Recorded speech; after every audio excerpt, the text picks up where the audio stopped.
La aprobación de acuerdos y resoluciones es lo que más ha votado la Asamblea Nacional en el primer año de gestión, que se cumplió el pasado 14 de mayo. Un análisis de los 12 primeros meses de funcionamiento del actual periodo realizado por el Observatorio Legislativo y la Fundación Ciudadanía y Desarrollo señala que de 261 votaciones entre el 14 de mayo de 2021 y 2022, el 44% tuvo ese objetivo.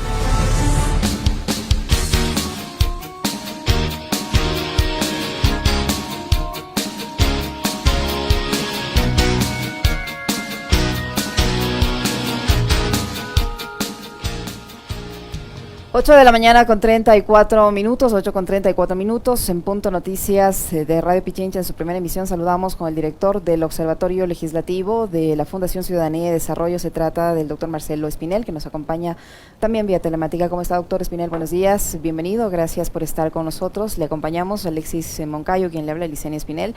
¿Es positiva o es negativa la evaluación del trabajo de la Asamblea Nacional durante su primer año de gestión en términos generales? Doctor, buenos días. Licenia, Alexis, muy buenos días, gracias por la invitación y su apoyo en la difusión de este informe. Un cordial y atento saludo a la distinguida audiencia de Radio Pichincha Universal. Bueno, desde el Observatorio Legislativo hemos calificado como negativo el primer año de la Asamblea Nacional por diversos aspectos. Se puede evidenciar en el informe que hasta el día de hoy apenas la mitad de la información que la Asamblea debería hacer pública a través de distintos mecanismos es susceptible de conocimiento de la ciudadanía. Desafortunadamente, la Asamblea Nacional a nivel institucional no publica toda la información que le obliga tanto la Ley Orgánica de la Función Legislativa, así como también el Reglamento de Parlamento Abierto. Hemos visto una Asamblea Nacional que se ha caracterizado por la pugna de poder y que en los últimos 3 meses ni siquiera ha podido tener un trabajo eficiente y sintonizado con las necesidades ciudadanas.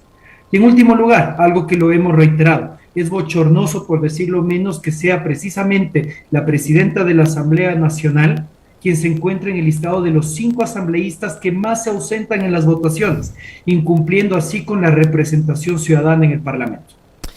¿Cómo está, Marcelo? Qué gusto saludarle. A ver, esta primera evaluación o primer diagnóstico pasa por, digamos, la actuación de todo el cuerpo colegiado, los 137, o quizás por las polémicas que se han generado a partir de lo que muchos consideran ha sido una mala conducción y dirección por parte de la presidenta Yori.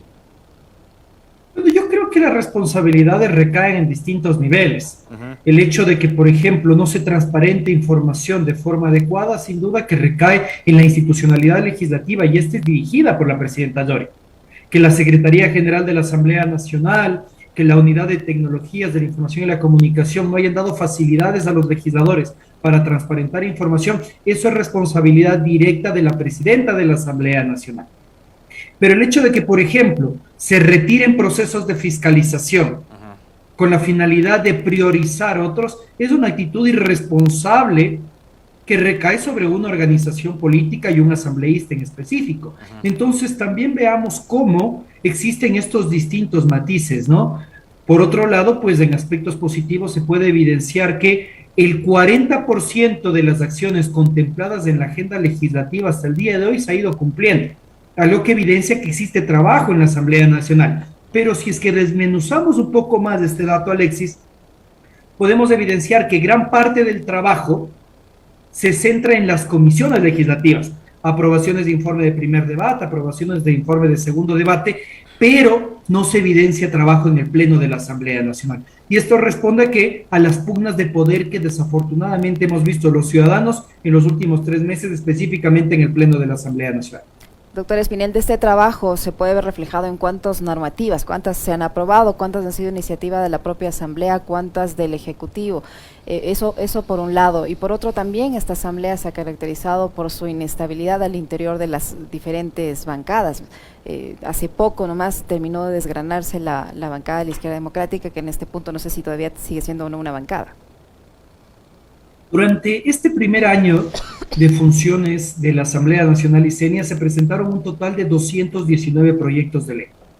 207 presentados por los asambleístas, 6 por el presidente de la República y 6 por otras funciones del Estado. De estos 219, 14 se convirtieron en leyes. pero de estas 14 leyes aprobadas por la Asamblea Nacional, 13 fueron proyectos de ley presentados en el periodo pasado. Ojo, esto no es negativo, más bien muestra una actitud responsable de la Asamblea Nacional de dar continuidad a los debates legislativos entre periodos.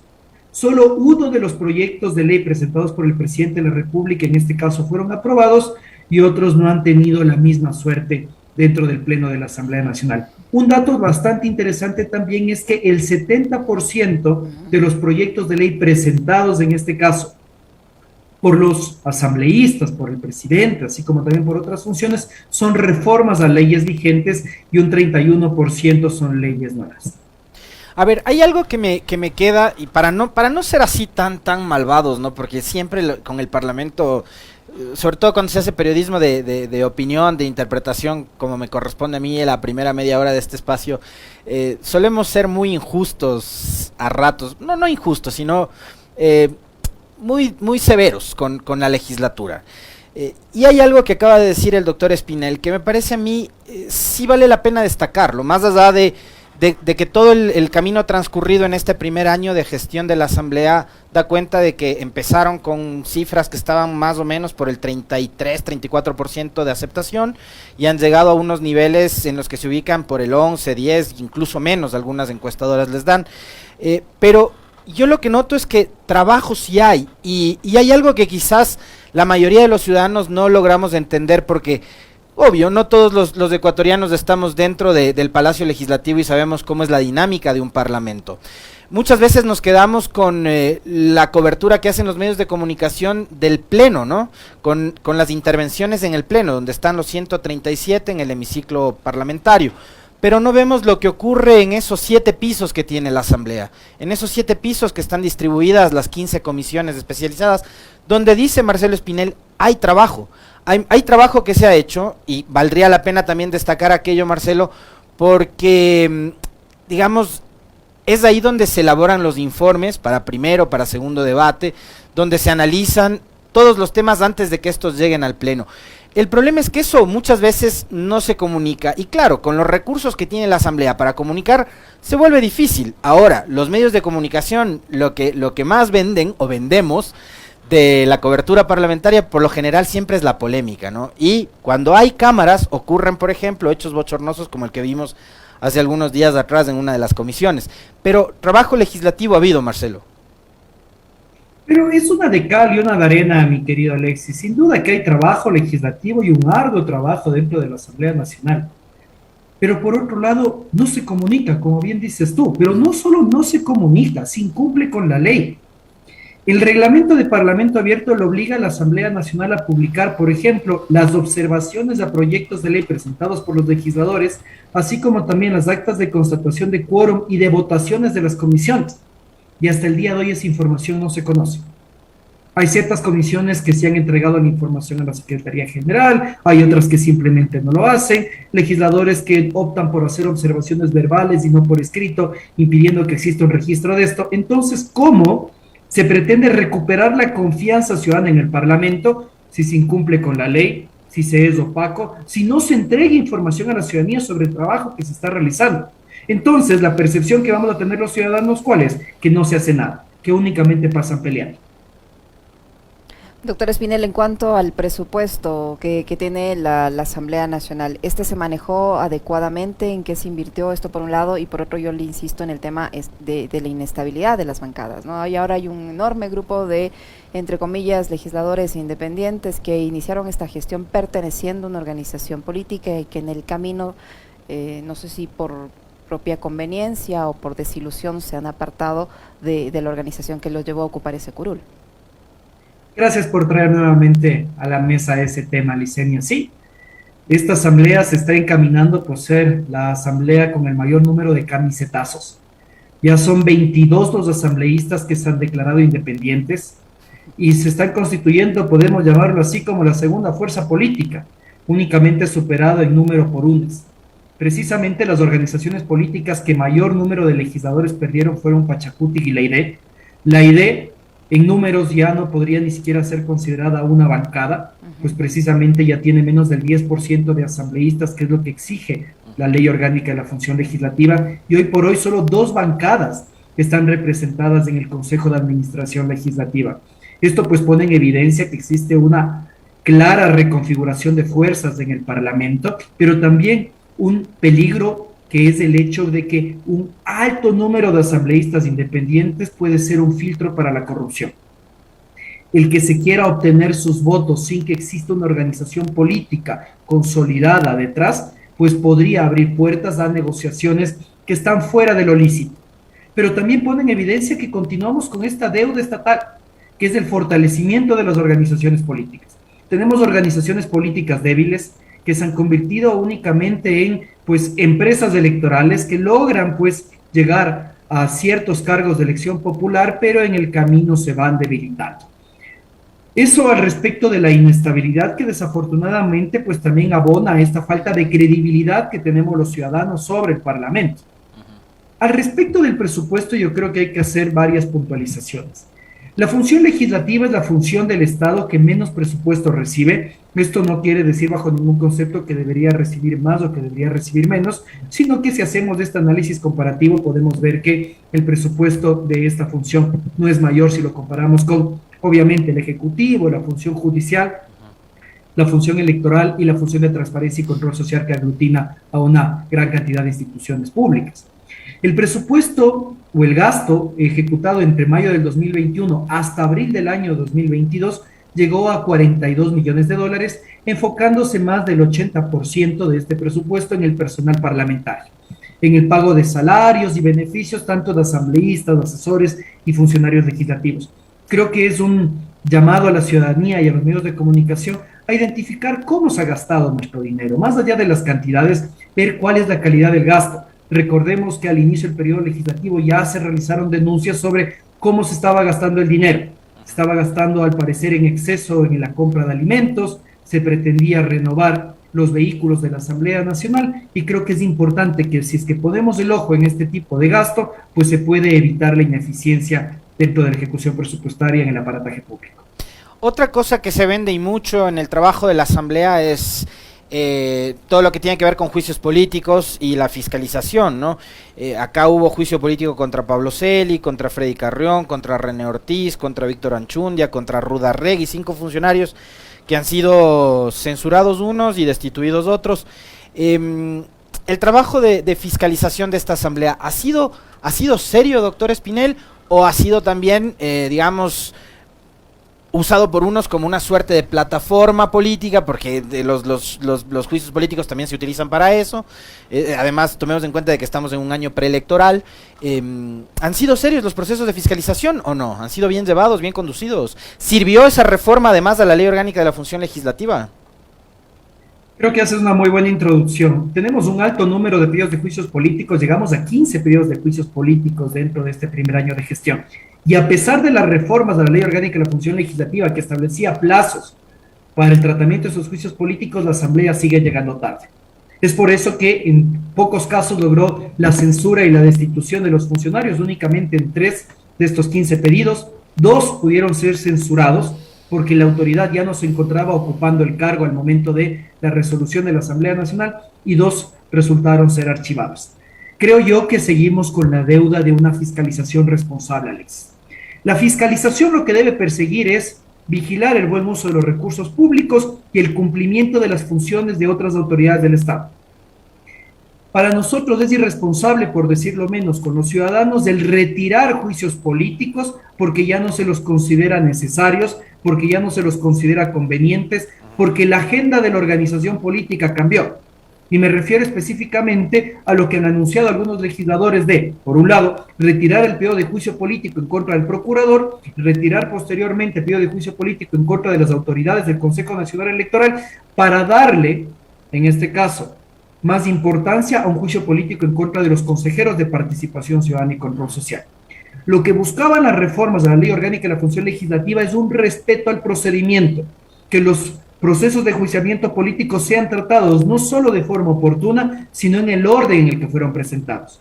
El hecho de retirar un juicio político, independientemente de en contra de quien sea, pues muestra una manera de virar la ley, de interpretar la ley al antojo, de encontrar el resquicio. ¿Para qué? Para, en lugar de perseguir estos fines estatales, de vigilancia de recursos públicos y cumplimiento de funciones, buscar tal vez agendas políticas que implican el meter las manos en otra entidad del Estado. Doctor Espinel, en cuanto a la transparencia, ya todos los asambleístas han publicado la información pertinente para decir que han sido transparentes y que tienen ningún tipo de conflicto de interés, por ejemplo. Esta es otra de las deudas de la Asamblea Nacional. Aquí hay que identificar a los responsables, dice. La Ley Orgánica de la Función Legislativa planteaba obligaciones nuevas para los asambleístas en materia de transparencia. Por ejemplo, que se transparente esta declaración de intereses y su agenda semanal de reuniones.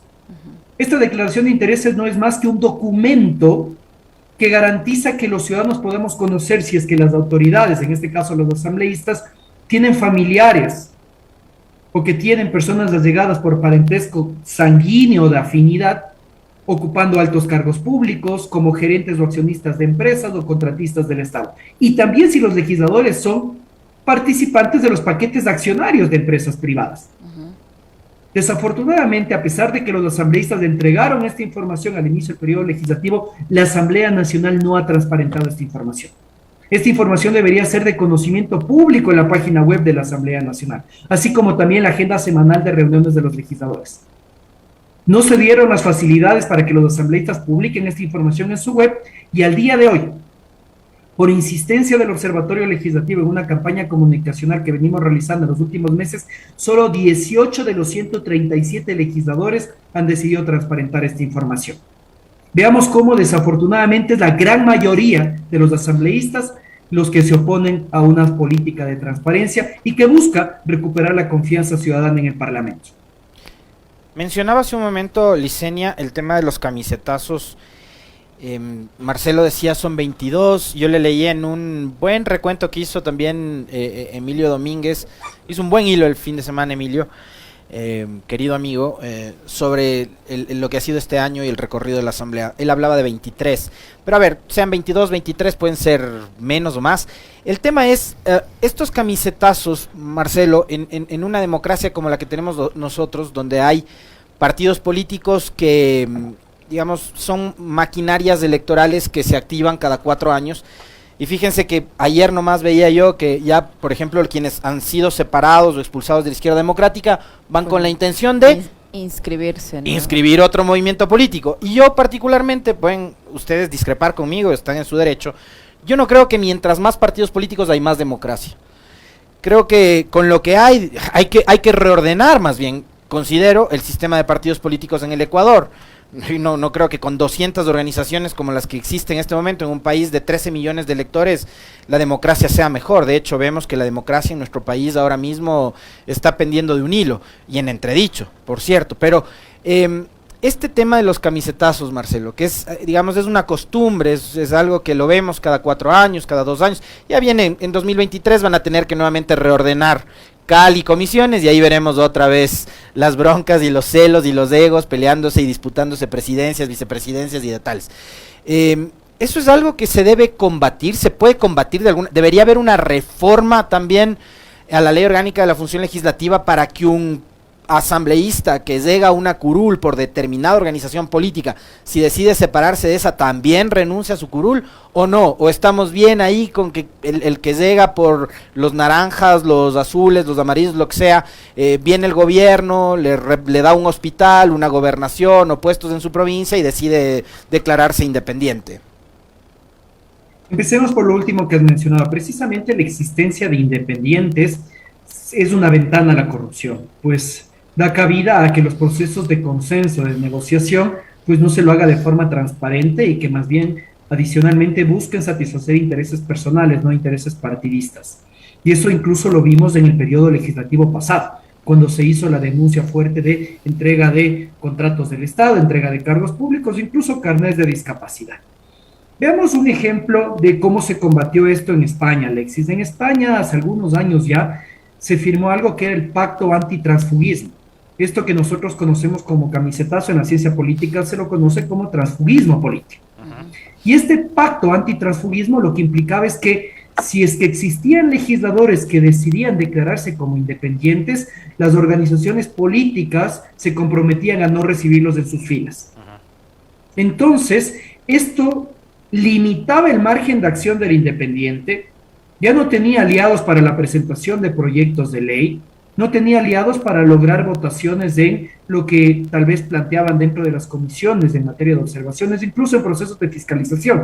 Entonces, se volvían menos influyentes de estos asambleístas independientes. Era una suerte de destierro dentro del mismo cuerpo parlamentario. Se podría pensar en reformas en ese sentido. Existe también, por ejemplo, casos como el colombiano. En Colombia se prohíbe declararse independiente a cualquier momento del periodo legislativo, sino únicamente cuando se da precisamente este proceso de elección interna, que es el que tú mencionabas, que en el Ecuador sucede cada 2 años. De esa manera, pues se puede garantizar el derecho a la disidencia de los miembros de una organización política, pero si deciden separarse de la organización política, únicamente podrían hacerlo a la mitad del periodo. Pero más allá de estas reformas que se podrían lograr, Alexis, yo creo que el problema recae en las organizaciones políticas y hay 2 fallas en específico. El problema, sin duda, es en la parte previa a la elección, en la formación y selección de cuadros. Vemos que no existen procesos serios de formación, serios procesos de bases dentro de las organizaciones políticas y también procesos de democracia interna poco transparentes, y que bajo el pretexto de respetar la autonomía de las organizaciones políticas, el Consejo Nacional Electoral no se entromete dando lineamientos claros y vigilancia clara al respecto de estos procesos de democracia interna que dan como resultado que tengamos a determinados candidatos en las papeletas electorales. O sea, no se llenan las listas en este país, se rellenan las listas. Es como, a ver, ven vos, me faltas de acá y te pongo de segundo, de tercero y ya está mi lista de candidatos. Y eso se traduce que ya en el ejercicio legislativo, pues este candidato tiene poco o nulo compromiso con la organización política. Tiene poco o nulo compromiso con la línea ideológica y programática de la organización política. Y eso es algo que hemos visto. Que asambleístas desde el primer día de las sesiones de la Asamblea Nacional, pues ya decidían alejarse de la organización política que les permitió llegar a obtener una curul dentro del Parlamento. Y el segundo error que yo veo, Alexis, y que es un problema de fondo y es parte de esta deuda del fortalecimiento de las organizaciones políticas que tiene el Estado ecuatoriano desde el retorno a la democracia, es la falta del control disciplinario. El hecho de que si es que se encuentran actitudes, acciones que van en contra de lo ofrecido en campaña, acciones en contra de la moral, acciones incluso en contra de el ordenamiento jurídico vigente, los primeros llamados a sancionar a estos representantes deben ser las mismas organizaciones políticas. Pero por el miedo de perder a una curul, a un representante más dentro del Parlamento, lo que hacen es un espíritu de cuerpo, que es mejor callar, es mejor bajar un poco el tono, y de esa manera no existe esta depuración, esta autodepuración de las organizaciones políticas en el Parlamento. Doctor Espinel, ¿qué va a pasar ahora con el Consejo Administrativo de la legislatura? ¿Los integrantes ya no representan a todas las bancadas tomando en cuenta esta ruptura tanto en Pachacuti como en la Izquierda Democrática? ¿Y qué va a pasar ahora de ahora en adelante con este organismo que es fundamental en la administración de la legislatura? Para mí, la interpretación de la ley orgánica de la función legislativa nos obliga a considerar que la actual composición del CAL debe mantenerse, precisamente porque la elección y renovación del CAL puede hacerse únicamente cada 2 años. Lo único que podría realizarse es que en el supuesto caso de una destitución de la presidenta Dori, pues el Pleno de la Asamblea Nacional elija nuevamente a un segundo vicepresidente de la Asamblea Nacional para que se pueda dar este orden de reemplazos que establece la ley para que Virgilio Saquicela asuma, de ser el caso, la presidencia de la Asamblea Nacional. Yo creo que una interpretación contraria a esto sería bastante forzada y podría ir en la línea de lo ya sucedido en el periodo legislativo anterior, cuando el ex asambleísta Henry Cucalón planteó la destitución del expresidente de la Asamblea Nacional, José Serrano, bajo el argumento de que la Asamblea Nacional puede a través de resoluciones tomar decisiones. Entonces, yo creo que esto pues se enmarcaría en un irrespeto a la normativa jurídica vigente y que no debería darse una nueva recomposición del CAL, sino hasta el 14 de mayo del año 2023. Doctor Espinel, hace algunos días conversábamos con usted sobre el tema de los conflictos de intereses, ¿no? Y ahí también vamos nuevamente a retomar el debate de las organizaciones políticas, a quienes ponen en sus listas. ¿deberían abstenerse los legisladores cuando se aprueba o se tramita un proyecto de ley o alguna cosa por el estilo que tiene que ver con, por ejemplo, las actividades particulares del legislador o de su familia o de su papá, de su hermano, de su esposa, etcétera, etcétera? Porque sabemos que también la política opera de esa manera, ¿no? O sea, digo, Álvaro Noboa tiene a su hijo como asambleísta y presidente de una de las comisiones. Entonces, le interesará mucho los temas tributarios, los temas de exportación, etcétera, ¿no? Sin duda que sí, y esa fue una de las reformas positivas que se logró en el anterior periodo legislativo, y las cosas hay que decirlo así. Desafortunadamente lo que estamos viendo en la Asamblea Nacional, Alexis, es lo que los ecuatorianos vemos al día a día, que se dice hay que encontrarle la trampa, ¿no? Echa la ley, echa la trampa. Se lograron reformas de la Ley Orgánica de la Función Legislativa que establecen la obligación de los asambleístas de abstenerse de votar en aquellos temas en los cuales podrían tener cierto tipo de interés, directo o indirecto, sea personal o a través de sus familiares. Y esto se da en consonancia con una disposición constitucional. Al día de hoy, Alexis, nosotros hemos evidenciado que al menos 18 legisladores tendrían conflictos de interés. Se identificaron cerca de 22 potenciales relaciones con proyectos de ley que están listos para la aprobación de un informe de primer debate o la aprobación de un informe de segundo debate. Y estos asambleístas claramente al momento de iniciar la discusión y aprobación de estos temas deberían abstenerse. Desde el observatorio nosotros estamos vigilantes tanto a la agenda legislativa así como también a las posiciones de estos legisladores de cumplir con la ley. Esperamos que no vuelva a suceder un caso como el acontecido en meses atrás con el asambleísta Ferdinand Álvarez, que consumó el archivo del proyecto de ley de prevención de conflictos de interés precisamente como presidente de la Comisión de Transparencia y Participación Ciudadana, que pues se evidenciaba que el asambleísta era gerente y único accionista de una empresa que precisamente tenía como objeto social la prevención de conflictos de interés.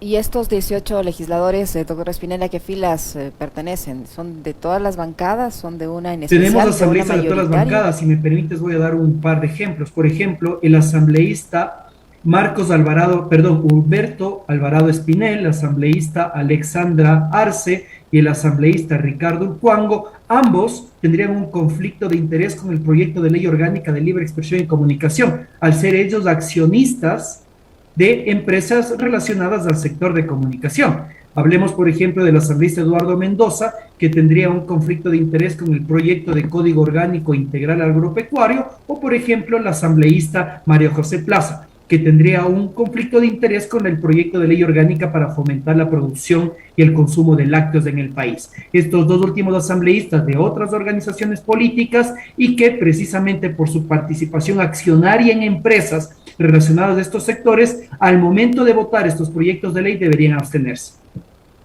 Interesante. Muchísimas gracias, doctor, por su tiempo y por la información que nos ha proporcionado. Encantado y a las órdenes. Gracias a ustedes por la invitación. Gracias, Marcelo.